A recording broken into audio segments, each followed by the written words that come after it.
Hello and welcome back. So we're going to be doing a bit of a review of the rules for the Tyranid kill team. So obviously before we begin, if you would like to see more videos like this one, please hit the subscribe and the bell button with your rending claws, and you will see more videos like this one. So I suppose we'll go to the rather straightforwardly. We're going to go to the where are we finding them? Tyranids. A bit further along, are they? Quite low down. Wow, they are quite low down. There we go. That's better. So yet again, this fluff. And as ever, with all of these ones, there seems to, and this is a bit of a common recurrence with Games Workshop. Basically, they use the same fluff in every single book. For each army. So Tyranids, it's Shadow and the Warp. Space Marines, it's the bolt gun. Ubiquitous las gun, exactly worded for the Imperial Guard. So we'll have a little look. So here it gives you the choice for the fluff, basically. So it says brood classification. So elite alpha pack. This kill team are comprised of elite organisms. Their number is small, but their combat abilities fearsome. Ambush brood. Kingslayer brood. This kill comprises a mix of bioforms designed to work together to eliminate any target, no matter how well defended. Some have been spawned to track their prey, while some make the kill, and others devour its remains. That's interesting. Bombardment. Ranged attack, picking their enemies off in ferocious firefights. So these are kind of, I mean, you can't, the fluff with Tyranids, getting their actual individuality is tricky. Not impossible, but tricky. Brood imperative. Devour, infiltrate, cull, swarm, terrify, rampage, stalk, spread, protect, and shroud. Spread. The hides of these warrior organisms have been altered to spew Tyranid spores that corrode machinery and inorganic structures. They must spread the entropic touch of these spores as far as they can.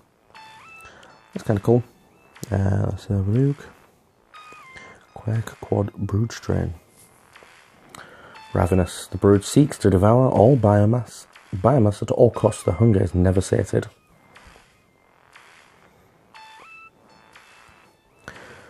Shorn of Synapse. The brood has gone beyond the reach of the hive mind.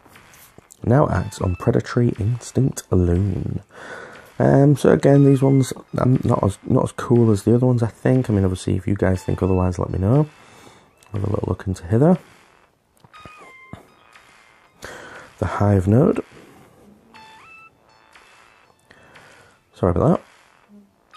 The hive node. The beast amplifies and the controls of the hive mind of a nearby warrior organism. So that's, again, these are kind of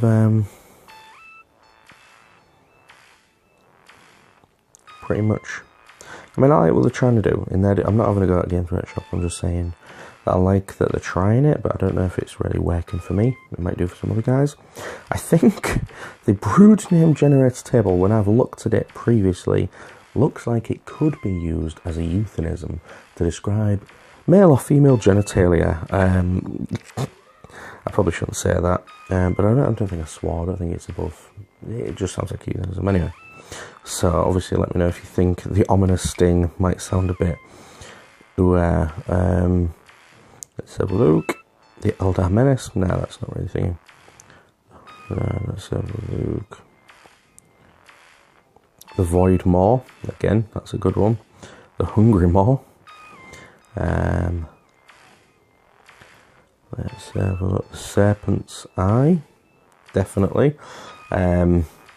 I think a lot of these definitely could be used to describe, to be a euphemism. So, we've gone past the fluff, so we'll read the tactics. Caustic Blood. Use this tactic when a model from your kill team is wounded, or is winning a fight. Roll a d6. Each enemy wound within 1 inch of that model. On a 6, that suffers 1 mortal wound after all of its attacks. So it's kind of good. Probably better on your bigger things like lictors, maybe, or warriors. That might already be in the I can't remember which ones was in the community site. Anyway, feeder tendrils. Use this tactic when a gene stealer or lictor from your kill team takes an enemy leader out of action. You gain 3 D3 command points. That's good. Which is good for anything. 1 command point to gain D3 command points. There's no negative to that at all. At all. Because you just gain D3. So you could either get 1, 2, or 3. You're only going to get it back if you've used it. Scorch bugs, flesh borer, add 1 to the wound roll, so that's good. That's pretty good. What is it? Just a Termagant. Okay, still good though. Metabolic Overdrive. Tyranids tactics. Use this tactic in movement phase. After moving a model from your kill team, you can make a second move with that model. But if you do, the model cannot shoot in this battle round. In addition, roll d6. On a 1, the model suffers 1 mortal wound. Ah, okay. So, good and bad. I don't know if it's any good. I'd probably use that with a Gene Stealer, maybe. Someone who can move fast, but I don't know if that's the best idea. Lurk. In the move phase, pick a model from your kill team that has not yet moved. That model may not move this phase, but for the rest of the battle round, the model is obscured. Shooting attacks target this model suffer an additional -1. So you can definitely hide behind some terrain and have basically like a double minus to hit. Hunting Roar. Use this tactic when a Tyranid warrior from your kill team charges and makes a charge move within 1 inch of an enemy. You can reroll failed hit rolls from models from your kill team within 6 inches of the Tyranid team. Okay, that's good.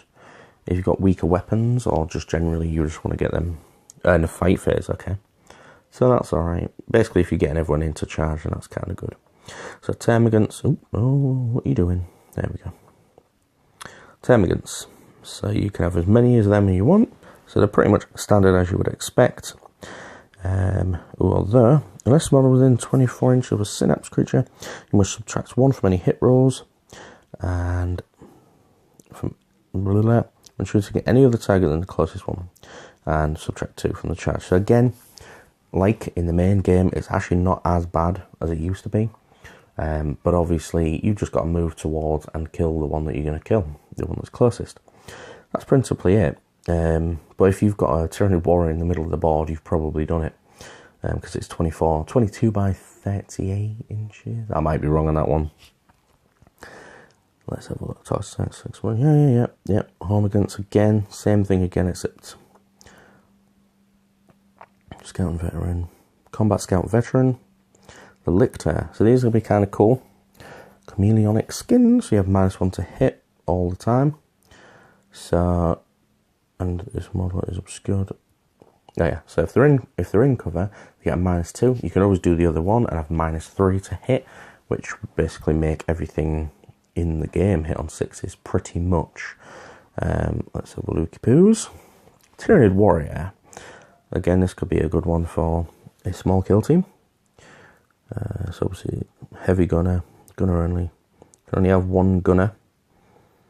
Not sure I'm keen on that. So you can only have 1 gunner in that one, right? Let me just check something. So Termagants, there's only really a Termagant, but so you can either a Flesh Borer, Devour, or Spine Fist. So you can only really have 1 gunner, 1 actual special weapon, effectively. Interesting. I'd probably be more going for the Gene Stealer, because I've got Gene Stealers, and I don't think I've got some Termagants, but I don't know. We'll see how that plays out. Here are the points. Gene Stealer is 11. Home against 4. Lictor is 25, so 4 of them would easily complete your list. A lot of wounds, a lot of guys. Tyranid warriors, 20 points apiece. Tyranid gunner, 20 points apiece. Everything's relatively low costing, that's what I'm looking at. So Termagant Devourer costs 3 points, but a Devourer and a Tyranid warrior costs no points. Okay, don't understand that, but whatever. Venom Cannon, 4 points. So again, the only one you're going to have is 4 points. Acid, everything's nothing apart from Lash Whip and Bone Swords. That's for your thingamabobs, the warriors. Extended Carapace, 0 points. And obviously these are the weapon profiles, which are the same. I'll zoom out, so if you wanted to do a cheeky screenshot, you can always do that. Are we going to be able to see it though? That's about as good as you get.